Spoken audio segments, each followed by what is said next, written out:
Миллион цветов посадят этим летом в Якутске. О том, что столица республики в летний период в прямом смысле расцветет, сообщил глава города Айсен Николаев на годовом отчете перед депутатами Якутской городской думы. В прошлом году в столице было посажено 630 тысяч цветов. В наступившем году эта цифра должна достигнуть миллиона. Также на собрании говорили о главных достижениях 2015 года, в том числе о строительстве детских садов, жилых домов, реконструкции столичных дорог.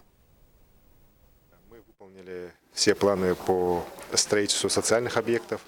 За год введено 5 детских садов новых, муниципальных. Это одно из тоже очень важных достижений. У нас 270 тысяч квадратных метров жилья. Это тоже рекордный показатель за все время истории города. Хорошие у нас показатели в сельском хозяйстве, несмотря на сложные погодные условия. Мы впервые, наверное, за многие годы тоже достигли, пусть маленького, но роста уже численности крупного рогатого скота. У нас на 10% выросло количество поголовья лошадей.